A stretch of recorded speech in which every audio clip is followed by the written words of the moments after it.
បាទជាបឋមសូមគោរពនឹងជម្រាបសួរដល់ប្រធាននាយកព្រំដល់មន្ត្រីការិយាល័យទាំង20រាជធានីខេត្តដល់គណៈនាយកគណៈនាយករងគ្រូទទួលបន្ទុក ICT ទាំងអស់បាទអញ្ចឹងសម្រាប់វីដេអូនេះខ្ញុំនឹងចែករំលែកពីរបៀបនៃការផ្ដល់សិទ្ធិជូនដល់សិស្សដែលជាប្រធានឬក៏អនុប្រធានថ្នាក់នឹងការទាញយកនៅគណនីដើម្បីឲ្យពួកគាត់អាចធ្វើការជួយសម្រួលការងារលោកគ្រូគឺករណីជួយស្រង់វត្តមានបាទអញ្ចឹងដើម្បីយើងអាចធ្វើការផ្ដល់សិទ្ធិបានជាជំហានទី1លោកគ្រូត្រូវ log ចូលមកក្នុងប្រព័ន្ធយើងបន្តមកទៀតយើងចុចទៅលើផ្នែកទូទៅនេះយើងបដូរមកជាផ្នែករដ្ឋបាលបាទបន្តមកទៀតយើងមើលខាងឆ្វេងដៃមកឃើញមានប៊ូតុងសិស្សចុចមកហើយយើងចុចទៅលើប៊ូតុងបញ្ជីបាទអញ្ចឹងម្ដងខាងមួយនេះគឺយើងចុចទៅលើថ្នាក់ដែលយើងចង់ផ្ដល់សិទ្ធិឧទាហរណ៍ថ្នាក់មួយណាទី7ឬក៏ទី8បាទអញ្ចឹងថ្នាក់ណាដែលយើងចង់ផ្ដល់សិទ្ធិលោកគ្រូចុចលើថ្នាក់ហ្នឹងមកបាទអញ្ចឹងឧទាហរណ៍ថ្នាក់ទី 8A អញ្ចឹងករណីនៃការផ្ដល់សិទ្ធិគឺបាទលោកគ្រូមើលចូលដល់ថ្នាក់ដែលយើងចង់ផ្ដល់សិទ្ធិហើយឧទាហរណ៍ថាសិស្សលេខរៀងលេខ1នេះរាសវណ្ណនេះខ្ញុំចង់ផ្ដល់សិទ្ធិគាត់ជាប្រធានថ្នាក់អញ្ចឹងលោកគ្រូមើលមកខាងស្ដាំដៃមកលោកគ្រូឃើញមានប៊ូតុងចុច3ចុចមកបាទបន្តមកទៀតយើងចុចទៅលើប៊ូតុងនេះទូនាទីរបស់សិស្សអញ្ចឹងចុចលើហ្នឹងមកអញ្ចឹងគាត់ជាប្រធានឬក៏អនុប្រធានបើសិនបើគាត់ជាប្រធានយើងជ្រើសរើសប្រធានហើយយើងរក្សាទុកទៅបាទអញ្ចឹងលោកគ្រូឃើញឈ្មោះរបស់គាត់ឃើញមានសញ្ញាពេញក្នុងករណីថាលីសារ៉ានីនេះគាត់ជាអនុប្រធានអញ្ចឹងលោកគ្រូចុចដូចគ្នាទូនាទីរបស់សិស្សត្រង់ចំណុចនេះឃើញមានអនុប្រធានអញ្ចឹងពេលដែលយើងចុចលើអនុប្រធានលោកគ្រូឃើញនៅកន្លែងនេះមានការខុសគ្នាបាទអូខេដាក់ cursor នៅលើហ្នឹងមកគឺបញ្ជាក់ថាសិស្សនឹងប្រធានសិស្សនេះអនុប្រធាន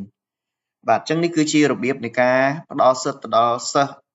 ឲ្យគាត់ធ្វើជាប្រធានថ្នាក់ឬក៏អនុប្រធានថ្នាក់ដើម្បីងាយស្រួលនៅក្នុងការជួយសម្រួលការងារលោកគ្រូយើងនៅតាមសាលាបាទអាចជួយស្រង់វត្តមានបានបាទអញ្ចឹងគាត់មានសិទ្ធិហ្នឹងគឺអាចធ្វើការជួយស្រង់វត្តមានបានហើយហ្នឹងចំណុចទី1យើងផ្ដល់សិទ្ធិបែបហ្នឹងចំណុចទី2បន្ទាប់ពីយើងបានដាក់ផ្ដល់សិទ្ធិឲ្យគាត់ហើយយើងត្រូវចូលទៅក្នុងគណនីអ្នកប្រើប្រាស់នេះបាទខាងក្រោមនឹងបន្តហ្នឹងលោកគ្រូបាទបន្តមកទៀតលោកគ្រូចុចលើប៊ូតុងសិស្សនៅខាងឆ្វេងដៃនៅខាងស្ដាំដៃបាទ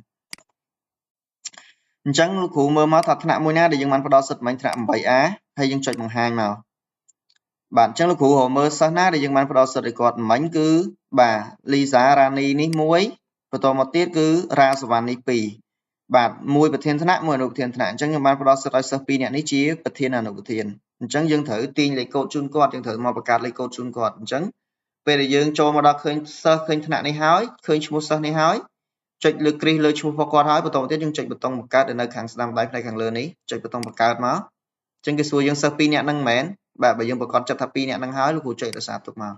អញ្ចឹងប្រព័ន្ធនឹងធ្វើការទាញយកនៅគណនីជូនពួកគាត់ហើយអញ្ចឹងខ្ញុំចុច double click នេះជាប្រភេទ file Excel ដូចគ្នាហ្នឹងបាទអញ្ចឹងលោកគ្រូចូលមកឃើញនេះលីសារ៉ានីលេខកូដរបស់គាត់ប៉ុណ្ណេះរីសាសវណ្ណលេខកូដគាត់ប៉ុណ្ណេះបាទអញ្ចឹងរបៀបនៃការទាញយកលេខកូដគឺយើងអាចធ្វើការទាញយកតាមប្រភេទនេះបានបាទអញ្ចឹងយើងអាច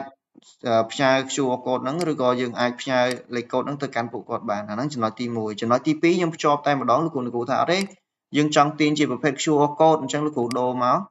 ពីផ្នែករដ្ឋបាលយើងមកជាផ្នែករបាយការណ៍រួចយើងចូលគណនីអ្នកប្រើប្រាស់និយាយរួមទៅការទាញលេខកូដលេខគណនីនេះដូចតែគ្នាទេបាទមិនថាគ្រូមិនថាសិស្សគឺដូចគ្នាអញ្ចឹងយើង filter រកសិស្សមកបាទអញ្ចឹងមកដល់កន្លែងនេះគឺសួរយើងចង់បានសិស្សហ្នឹងយើងយកមួយណាយើងយកប្រធានអនុប្រធានទៅ2នាក់បានហើយបាទអញ្ចឹងកម្រិតថ្នាក់ឧទាហរណ៍ថាកម្រិតទី8ថ្នាក់ណា 8A បើលោកគ្រូថាអត់ចង់យកថ្នាក់អីយើងចុចធ្វើរបាយការណ៍ក៏បានដែរប៉ុន្តែជារួមវាត្រូវយើងបញ្ជាក់ថ្នាក់អញ្ចឹងយកមកបាទអញ្ចឹងនេះមាន QR code គាត់ហើយអញ្ចឹង QR code នេះពេលដែលគាត់ download app យើងហើយគាត់អាច scan QR code នេះទៅគាត់នឹងធ្វើការ log in ចូលទៅតែម្ដងអញ្ចឹងនេះលេខគណនីនិងពាក្យសម្ងាត់របស់គាត់បាទ